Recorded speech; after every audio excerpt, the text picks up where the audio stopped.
Hello guys, hari ini kita dapat menikmati atau menggunakan pelbagai teknologi moden dalam kehidupan seharian. Ramai yang berpendapat bahawa teknologi zaman purba tidak setaraf dan tidak sehebat teknologi sekarang. Namun sebenarnya, banyak teknologi zaman purba adalah sangat efektif, walaupun ia kelihatan tidak moden dan ketinggalan zaman. Ramai ahli penyelidik dan para saintis yang masih buntu bagaimana manusia zaman dahulu dapat mencipta teknologi dengan kemajuan yang begitu terhad.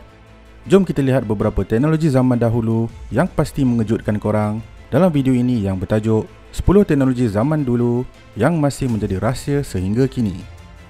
Sebelum tu, random shoutout kepada subscribers Artspedia ini. Terima kasih kerana menyokong kami. Load sikit. Kalau korang nak masuk dalam random shoutout pada video akan datang, sila subscribe, like dan komen dalam video ini, ok? 10. Bateri Baghdad.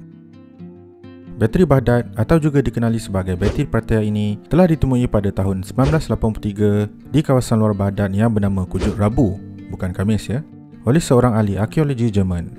Ciptaan purba ini dikatakan berusia 2000 tahun yang berkemungkinan besar adalah sebuah bateri yang berupa sebuah balang tahan liat dan di dalamnya terdapat silinder tembaga dan batang besi. Jika balang ini diisi dengan asid lemah, ia dapat bertindak sebagai bateri yang boleh menjana kira-kira 1 volt elektrik. Sehingga kini masih tiada rekod bertulis tentang fungsi sebenar bateri Baghdad ni. Dan sudah tentulah bukan untuk cas telefon pintar, sebab zaman dulu mana ada telefon. Haha. 9. Teknologi penghawa dingin.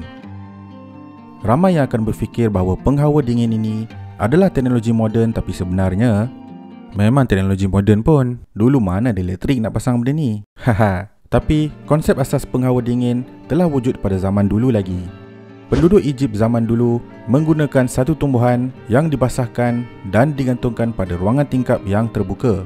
Keadaan ini membolehkan udara luar masuk dan menerusi tumbuhan basah ini lalu menghasilkan udara yang sejuk. Dikatakan inilah titik permulaan penghawa dingin. Selain itu, penduduk Iran zaman purba telah mencipta satu inovasi yang dinamakan wind catcher atau penangkap angin. Menara ini dibina tinggi melepasi bumbung rumah yang berfungsi untuk menarik angin sejuk dari luar masuk ke dalam rumah. 8. Pintu automatik. Teknologi pintu automatik ini muncul pada tahun 1931 dan dianggap sebagai tanda permulaan zaman moden. Namun, teknologi ini sudah pun wujud lebih 2000 tahun yang dulu yang dicipta oleh orang Rom. Pintu ini dibuka secara automatik melalui satu mekanisme. Jadi bagaimana ia berfungsi? Untuk membuka pintu ini, pertama sekali, api perlu dinyalakan untuk menjana haba di dalam bekas tembaga ini.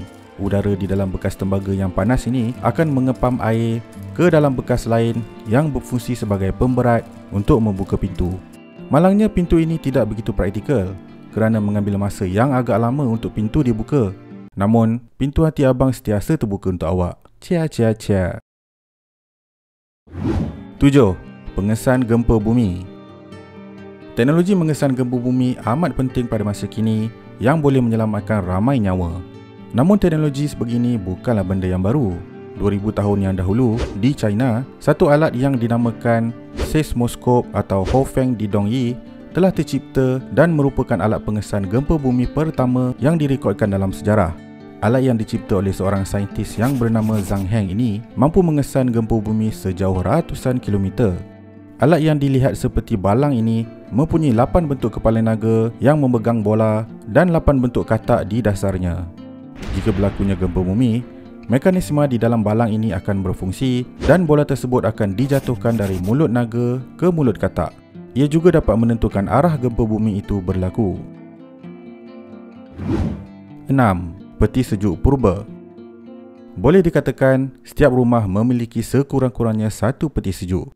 Ke ada yang tak pakai peti sejuk kat sini? Peti sejuk moden yang menggunakan elektrik yang pertama sekali dicipta adalah pada tahun 1913. Jadi, bagaimana masyarakat sebelum ini menyimpan makanan mereka agar tidak basi? Sekitar 400 tahun sebelum Masihi, masyarakat Iran zaman dahulu sudah pun membina sebuah bangunan kecil yang berfungsi seakan-akan sebuah peti ais. Bangunan kecil ini lebih dikenali sebagai yakchal atau rumah ais. Yakchal sangat berkesan di kawasan gurun yang memiliki kelembapan yang rendah, di mana air mudah menguap untuk menghasilkan udara yang sejuk. Air bawah tanah akan disalurkan ke dalam yakchal ini. Suhu yang rendah, terutama pada malam hari, akan membuatkan air di dalam yakcal ini membeku. Mereka menggunakan yakcal ini untuk menyimpan ais dan juga makanan. 5. Api Greek. Satu lagi teknologi yang agak mustahil untuk wujud pada zaman dulu adalah api Greek. Api Greek adalah suatu senjata yang dicipta oleh Empayar Rom Timur pada tahun 672 Masihi. Senjata ini agak unik pada zaman itu kerana senjata ini dapat mengeluarkan api dan tidak pernah terlihat oleh sesiapa, sehinggalah senjata ini digunakan dalam peperangan. Sehingga kini, para pengkaji dan para saintis masih tidak mampu untuk menghuraikan secara terperinci bagaimana api Greek ini berfungsi kerana rahsia ini dikawal ketat oleh kerajaan Rom. 4. Teknologi telegrafi. Sebelum wujudnya Abang Postman, masyarakat zaman dulu menggunakan burung merpati untuk menghantar surat.